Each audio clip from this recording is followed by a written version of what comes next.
Meu nome é Igor, eu tenho 26 anos, sou aqui do Morro de Chapéu, especificamente de Piões, né, Tamboril, e eu vou contar um pouquinho da minha história. A minha história ela é um pouquinho diferente, o meu testemunho ele vem de longas datas, né, desde nascimento, onde nasci em berço espírita, né, onde entendi e vi muitas práticas dessas outras religiões a minha vida inteira. De forma resumida, eu passei por diversas religiões mais aprofundadas dos ritos africanos, inclusive, por último, a religião de Ifá, que é pouco conhecida aqui no Brasil, mas é como se fosse o epicentro das religiões de matriz africana, de fato, lá em África. De forma resumida, eu passei por todas essas religiões buscando uma grande verdade, buscando entender como que funcionava o mundo, buscando entender como que as coisas funcionavam, sempre no intuito de ajudar outras pessoas, curando, buscando com que as pessoas elas melhorassem, crescessem na vida, buscando trazer conhecimento espiritual para mim, e sempre foi uma jornada muito solitária. E nessa última religião, eu vou me aprofundar mais nela, trabalhavam-se comigo alguns guias espirituais, onde eu os recebia para estar ajudando outras pessoas. E quando adentrei nessa última religião, eu abandonei esses guias espirituais, conversei com eles e falei que não precisava mais da ajuda deles, porque eu queria algo maior para a minha vida. E assim foi feito. Muitas coisas aconteceram, cargos, valores, né, ganhos, mas tudo isso teve um preço. O preço da solidão, o preço de ficar sozinho, distante da minha família, distante de amigos, distante de absolutamente tudo. E com isso me indagou algumas questões que até hoje me geram um parafuso na cabeça. Como eu disse, o meu intuito sempre foi ajudar as outras pessoas. Sempre foi com que elas ficassem bem, que elas ficassem curadas, mas nós sabemos hoje, eu sei hoje, que tudo isso é ilusão. E estando nessa religião, onde o bruxo que me atendia era o mesmo que fazia magia para o próprio rei de Oió em África, ele fala para mim que uma mulher específica, dentro do meu setor onde eu trabalhava, queria destruir comigo, acabar comigo. E eu comecei a me questionar o porquê daquilo.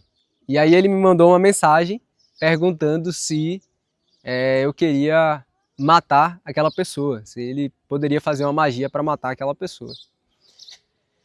E nisso eu comecei a questionar, porque eu nunca quis o mal de ninguém, né? E eu descobri que o único mal que essa mulher fazia para mim é que ela orava pela minha vida. E Deus, ele me encontrou aí, ele me deu essa confusão para eu reencontrar, para me entender o que de fato estava acontecendo.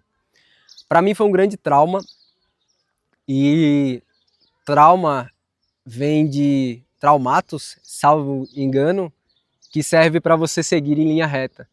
E eu estava tão torto que eu precisava de um trauma muito grande. Um mal a outra pessoa, para mim, soava de uma forma tão ruim que eu fiquei traumatizado ali. Então eu ajoelhei no chão do meu quarto, dessa casa que era imensa, mas tão vazia, e falei as seguintes palavras: Deus, esse Deus que os outros acreditam, eu peço que, se você existe de fato, tire tudo que não me pertence e me devolva aquilo que é meu.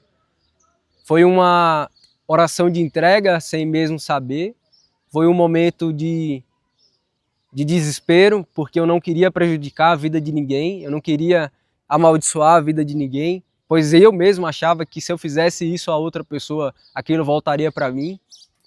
E nesse momento de entrega, eu tinha recebido uma promoção para me tornar diretor de RH dessa empresa, para ganhar valores altíssimos, para um jovem de 24 anos. E Em uma semana eu fui demitido, sem nenhum motivo.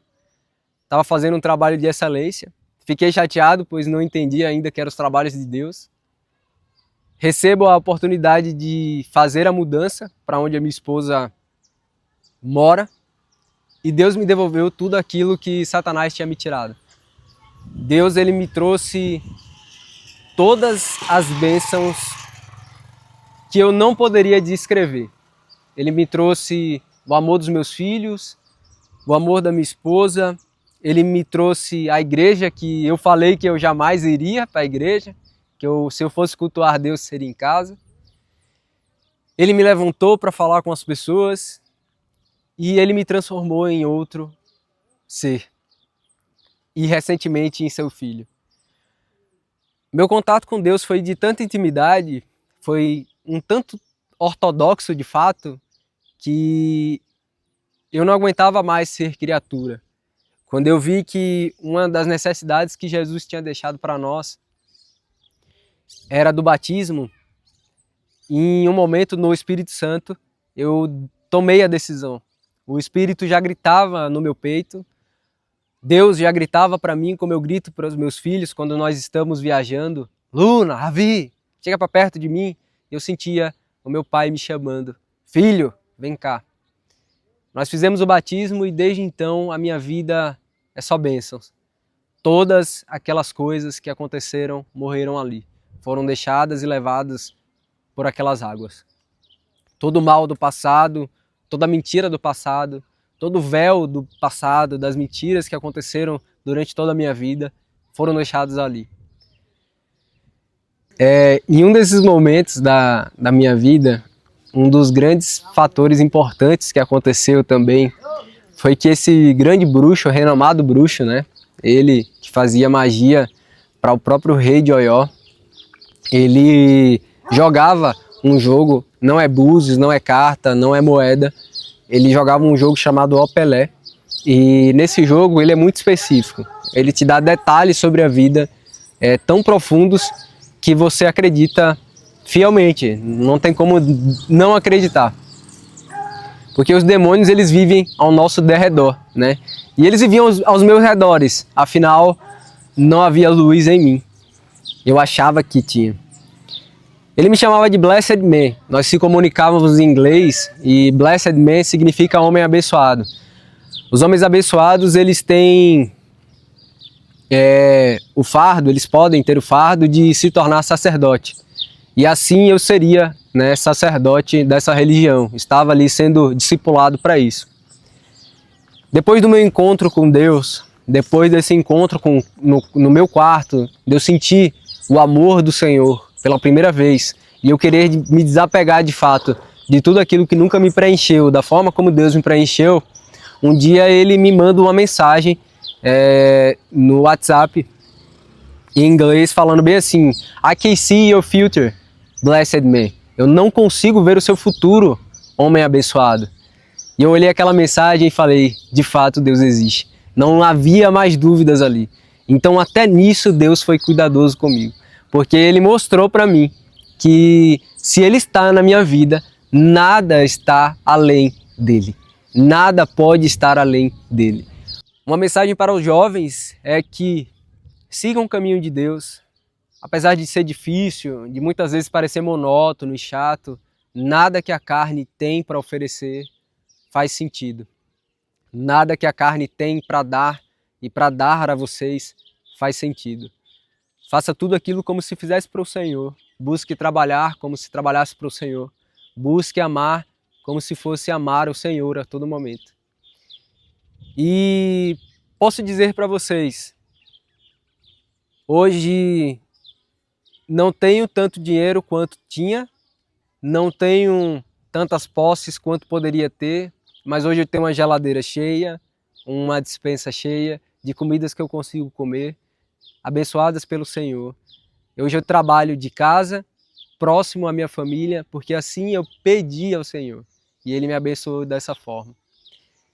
Hoje eu não me importo com finanças, não me importo com nada, eu só me importo em dar aquilo que eu posso aos meus filhos, em continuar recebendo e pregando o Evangelho mesmo que em pequenos momentos ainda, mas espero que um dia eu possa fazer parte de algo maior, dessa unidade que é o Senhor. E essa é um pouco da minha história. Foi uma história muito longa, eu resumi em diversas partes, né, em diversos momentos. É bem maior essa história, vem desde o berço, desde pequenininho, né? Alguma coisa mudou, mas não há outro caminho, pessoal. Não há outra verdade, não existe outra verdade. Eu buscava prata achando que era ouro, e quando eu vi ouro pela primeira vez, não tem como desver, não tem como deixar de enxergar.